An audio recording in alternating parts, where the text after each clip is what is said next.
I'm Ed Amoroso from TAG Cyber, and I'm here with Chad Beckman, who is the founder and CEO of TrustMAPP. Chad, welcome. Hey, good morning, Ed. Nice to be here. Thank you. I'm looking forward to chatting with you about maturity and security and process, a lot of areas that you and your team are very good at. But before we can get started, why don't you give us just a brief thumbnail what you guys do at TrustMAPP? Yeah, so what we've done is we've created a platform to continuously measure, manage, and communicate the overall security performance of the security program. And this is something that we identified over the last several years. And we've refined our methodology, brought this into a platform that is now possible for organizations to move away from spreadsheets that we're finding is often the case, to measure themselves through assessments, leveraging different control frameworks, regulatory requirements, and being able to turn that instantaneously into a business plan, a remediation plan with meaningful numbers for resources, as well as any relative capital costs. One other thing that I want to highlight is we've also brought together not only maturity using CMMI 1 to 5 for these various control requirements, but also in addition to that, aligning maturity to risk. Because as an organization, you need to understand certainly where your maturity posture is, and obviously how you compare in the industry with industry benchmarks. But in addition to that, it's important if we're making improvements and investments to improving that overall maturity posture, how does that relate to reducing our risk? Wow, that's a lot.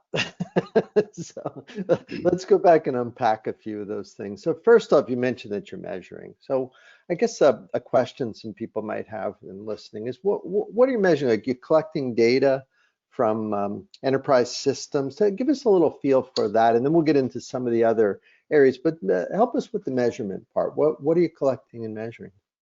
Yeah, so what we found is essentially any organization today that has to respond to either customer requests, if you're a small, medium-sized business, or certainly a large global enterprise, you have extraneous various requirements that need to be applied to that business and need to be understood from a maturity standpoint. How well is this control requirement performing?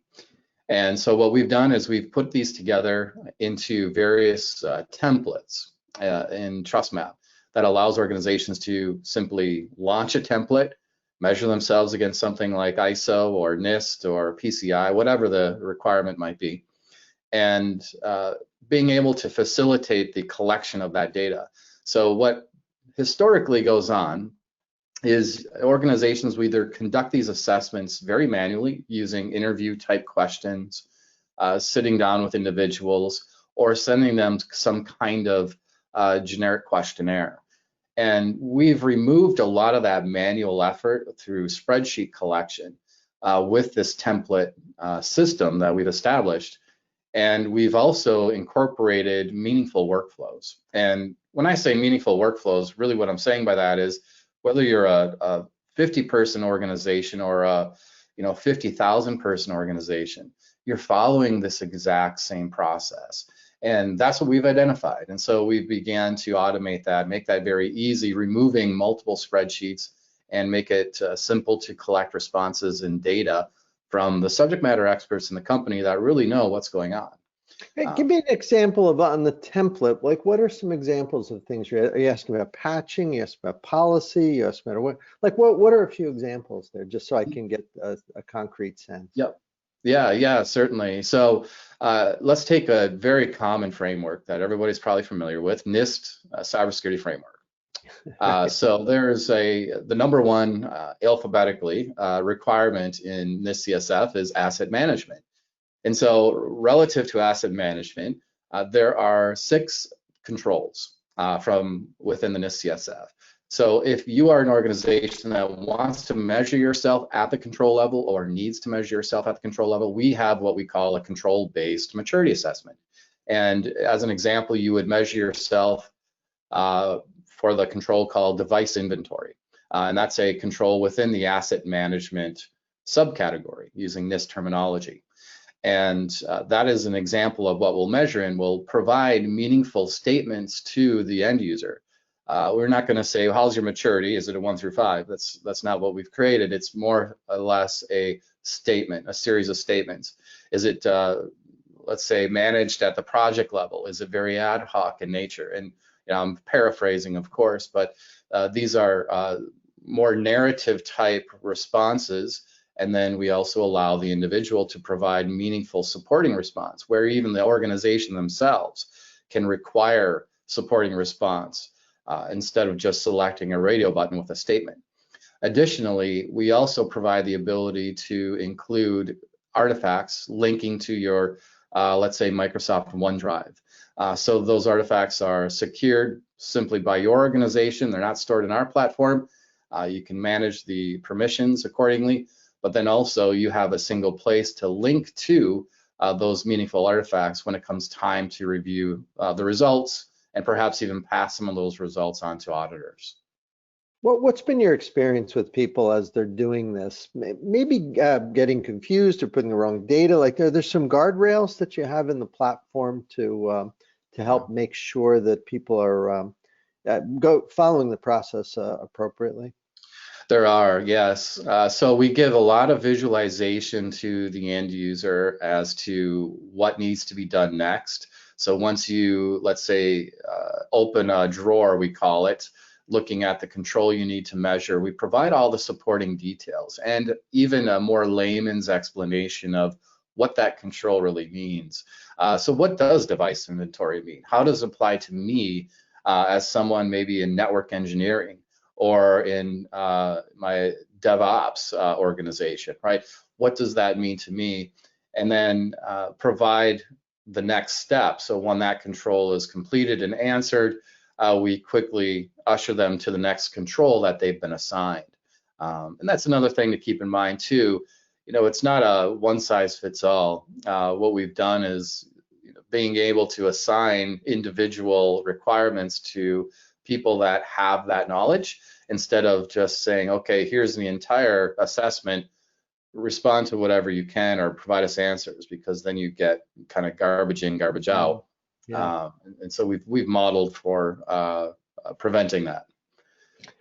That makes sense. Chad, help me with the maturity part of this. How did you come up with sort of the range? Like, I would imagine there's probably some base and up to some more mature levels. How did you come up with that? Were there some empirical judgment? And I've been involved in some of those things in the past, and they can be it can be a challenge to come up with a maturity scale. How did you guys do that?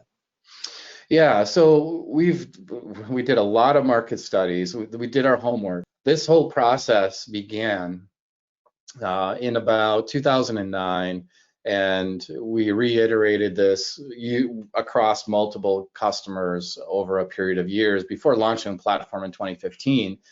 And through that learning process, we applied all those lessons learned to TrustMAPP. And in terms of getting the sort of empirical data and understanding what's the appropriate range for maturity, we allow organizations to set that range themselves. So if you are measuring on a scale of 1 to 5, we also now include 0. So 0 to 5 is also a possibility, or NA, that's another option. Essentially allowing and setting your own maturity thresholds. So maybe if you're your organization, a 2.5 out of a 5 is appropriate based on who you are and what you do as a business. Then that should be marked as anything at 2.5 or above should be marked as a green. And so we give that power to our customers and also provide a little guidance as to what should be appropriate. Generally speaking, we'll say, if you're at a level 3 maturity, that will support the key basic compliance requirements if you are looking strictly at a compliance output, which is something else that we also have through our analytics. Do you see any correlation? Like, you would guess, just based on judgment, that larger companies do better than small, critical infrastructure better than non-critical. What do you see? Are there correlations, or is it just sort of all over the map in terms of where people might be? Yeah, that's a very good question. It's a little bit over the map, across the map, essentially. What we've found is that if you are a more larger organization, more sophisticated, you've been doing this longer. That's plain and simple. You've been doing this kind of work for a lot longer than if you're a smaller organization. And it's more about size, I would say, of the organization, less about maybe the industry. That's been my general observation here. So, you know, if you're a global 2000, you've been doing this and you've been doing it very manually, I can almost guarantee you that. And you have a process, a system in place, even if it's using a lot of spreadsheets, it's a system. And the organization and the subject matter experts are accustomed to, oh, our annual assessment, this is what we need to do, and here's how we're going to reference the output to the stakeholders that need to understand where we're at, such as the board. And then if you're a small organization, the maturity overall is going to be much, much lower. Generally just getting started. Security was born out of compliance, out of necessity to check a box. And now they want to become a little bit more strategic and get a little bit more, let's say, quote unquote, smart about what they're doing from a security perspective, because there are more team members involved and they need to be more coordinated. And that's where bringing a security performance management into the picture makes a whole lot of sense. You would have guessed that the more critical infrastructure would be a little bit higher on the scale, but I guess that's probably an artifact of the way. You would hope. You would hope. Now, tell me a little bit about how you serve up the platform when if people are watching, they're interested in buying. Are they doing a deployment? Is there a service? How do you guys provide this capability to your customers?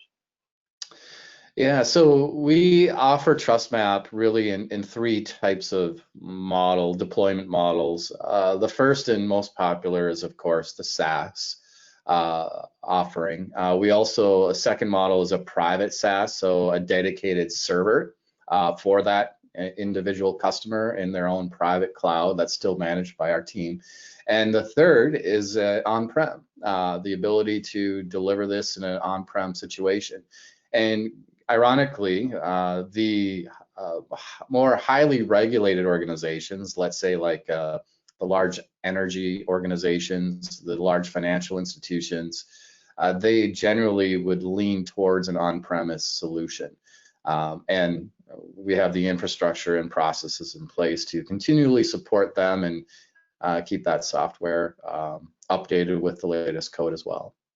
Do you see the audit community and maybe the consulting/assessment community starting to adopt this approach? Because generally when there's a maturity model in place, that's useful because you can set targets and you can even write it into third-party contracts, like there's a minimum acceptable kind of thing. Do you think that that's something that's coming?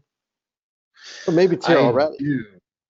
Yeah, I think it's starting. I think it's starting, and I think we're starting to see that a little bit with the insurance organizations. There's some really unique partnerships going on. I'm observing in the marketplace between some type of scoring. Usually it's maturity and the cyber insurance.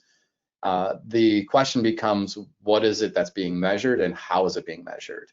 That's where there's a lot of differing opinions in our industry, and I think there will be for quite some time. But at the end of the day, as long as it is repeatable, as long as it is a metric that everybody understands and can get behind, and consistent, of course, then it can become meaningful if it's used over time and fairly across industries. So. Chad, we are filming this at the end of 2020, still kind of in the midst of this big second wave of the pandemic. A lot of people working from home, businesses kind of accelerating their digital transformation. Let me know what you think is coming. Like as we enter 2021, what are some of your predictions in this area and in enterprise security in general? Yeah, so of course, everybody's been talking about it, but the remote workforce And with the onset of the explosion of IoT devices, in addition to the remote workforce, making some predictions, I think 2021, we're going to begin to see the need for enterprises to take a step back and reevaluate how they're securing their remote workforce and the nuances that go into it, because you could go and buy, your whole home could be a smart home, as an example, and you've got a work machine that's being connected to that home network, and so now you need to somehow secure all the ancillary potential threats to that machine that's now exponential across your workforce. And so I think we're going to see some additional network security. I think that the term is zero trust, whether that's a relative term or not, to be determined. But zero trust networks, how are we going to secure the endpoint so the policies are applied right at the user and the endpoint machine? And if I've been in this industry, Ed, for 22, 23 years now, and I feel like we're having the same conversations we did back then, but in a slightly more modern context today. Just simply because the infrastructure landscape has changed. That's why. Now, when we talk about 2021 in the context of security performance management, I'm really excited about the space that we've helped to pioneer, because with the kind of restrictions and the economic pressure that's been put on a lot of these industries, there's going to be more scrutiny around what investments are being made. Budgets are going to be reevaluated once, twice, three times over the course of the calendar year. And as a security team, security leadership, we need to be very mindful of what we invest in, why we're investing in it, and being able to support that, not just the day that we get approval for the budget dollars, but 12 months after that, and being able to show, look at what that investment of $10,000 or $100,000 actually did for us. And this is why we needed the consultant to help, because we not only increased our maturity in this area, but we also helped to reduce these risks. And by the way, we're now able to support a whole new industry, maybe a new highly regulated industry that our business was not previously able to provide services or goods for. So managing security more like a function of the business and less as a function of technology is what I see happening in 2021. I think that's positive. Now, Chad, people who might be interested in security performance measurement and your TrustMAPP tool, what's the best way for them to be in touch with? Is the website the right place? It really is. Yeah, that's the easiest place to connect with us. The website is trustmapp.com, TRUSTMAPP.com. We also have two P's, exactly. And there's a reason for that. It's MAPP is Maturity Assessment Profile and Plan. It speaks to the methodology. So that's where they can find us. We also have a podcast, Business of Security podcast series, that is also linked on our website. So I encourage people to take a listen to that as well. That's great, and I hope they'll share this video with their friends. So Chad, on behalf of our team at TAG Cyber and all the folks who are watching, I want to thank you for spending some time sharing today. It's always nice to catch up, and I certainly enjoyed the conversation. Thank you for having me, Ed. Always good to talk with you. That's great. And for everyone else watching, we'll see you next time.